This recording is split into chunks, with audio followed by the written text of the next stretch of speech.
Assalamualaikum warahmatullahi wabarakatuh.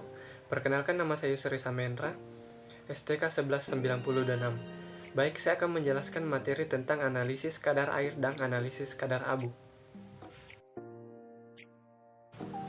Air merupakan komponen penting dalam pangan. Air dalam pangan berperan dalam mempengaruhi tingkat kesegaran, stabilitas, keawetan, dan kemunduran terjadinya reaksi-reaksi kimia, aktivitas enzim, dan pertumbuhan mikroba.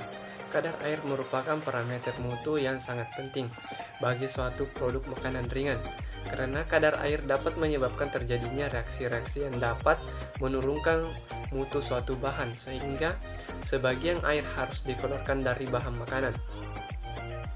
Semakin rendah kadar air suatu produk, maka semakin lama tahan simpan suatu produk. Kadar air sangat berpengaruh terhadap mutu bahan pangan. Hal ini salah satu penyebab dalam pengolahan bahan makanan. Air sering dikeluarkan atau dikurangi dengan cara penguapan atau pengentalan, dan pengeringan atau pengurangan. Air bertujuan untuk mengawetkan dan mengurangi besar dan berat bahan makanan, sehingga memudahkan dan menghemat pengepakan. Berdasarkan SNI, analisis kadar air dapat dilakukan dengan dua metode, yakni metode oven dan metode destilasi. Kedua metode tersebut memiliki prinsip yang berbeda.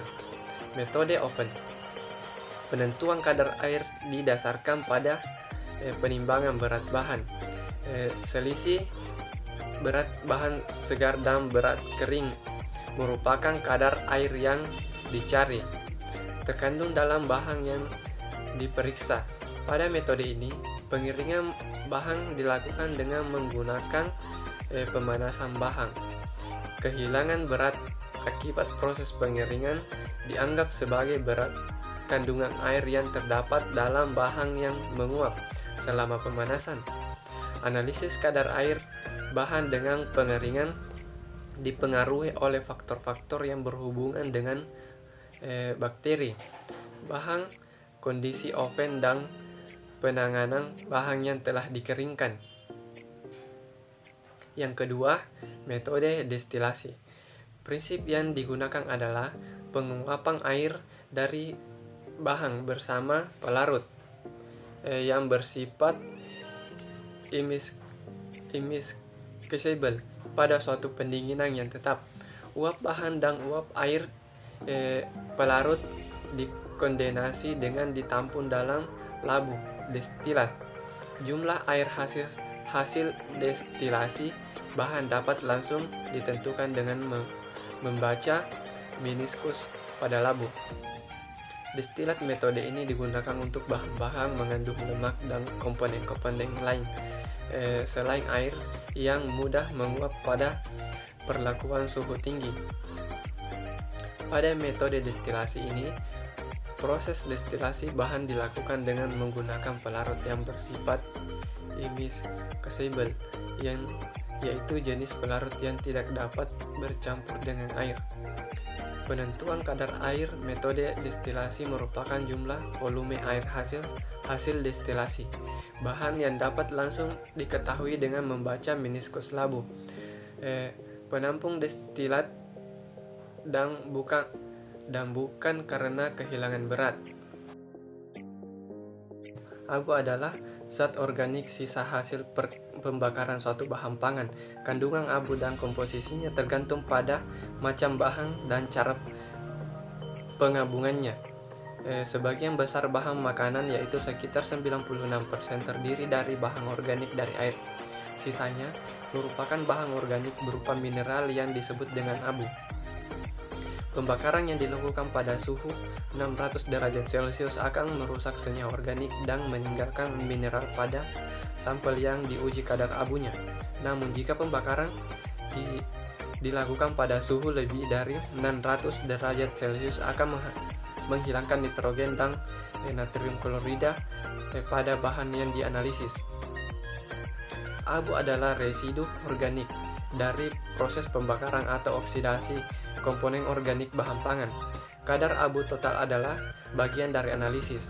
proksimat yang bertujuan untuk mengevaluasi nilai gizi suatu produk atau pangan, terutama total mineral. Kadar abu dari suatu bahan menunjukkan total mineral yang terkandung dalam bahan tersebut.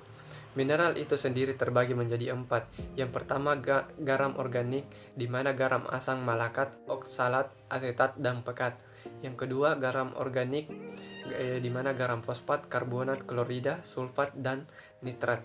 Yang ketiga senyawa kompleks, yaitu klorofil, pektin, myoglobin, dan yang keempat kandungan abu dan komposisinya tergantung macam bahan dan cara pengabuannya. Penentuan kadar abu total analisis kandungan mineral suatu makanan dilakukan dengan cara didestruksi terlebih dahulu. Destruksi merupakan suatu perlakuan untuk melarutkan atau mengubah sampel menjadi bentuk materi yang dapat diukur sehingga kandungan berupa unsur-unsur di dalamnya dapat dianalisis. Dasarnya ada 2 jenis destruksi yang dikenal, yaitu destruksi kering dan destruksi basah. Penentuan kadar abu secara destruksi kering ditentukan dengan cara menggabungkan atau membakar dalam tanur sejumlah berat makanan pada suhu 500-600 derajat Celcius sampai semua karbon hilang dari bahan makanan tersebut. Sisanya adalah abu dan dianggap mewakili bagian anorganik makanan. Waktu lama pengabuan tiap bahan berbeda-beda dan berkisar antara 2-8 jam pengabuan. Pengabuan dilakukan pada alat pengabuan, yaitu tanur yang dapat diatur suhunya. Pengabuan dianggap selesai apabila diperoleh sisa pembakaran yang umumnya berwarna putih abu-abu dan beratnya konstan dengan selang waktu 30 menit. Penimbangan terhadap bahan dilakukan dalam keadaan dingin.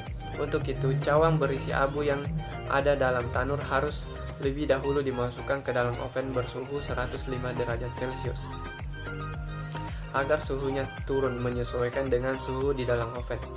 Selanjutnya dimasukkan ke dalam desikator sampai dingin. Kemudian abunya dapat ditimbang hingga hasil timbangannya konstan.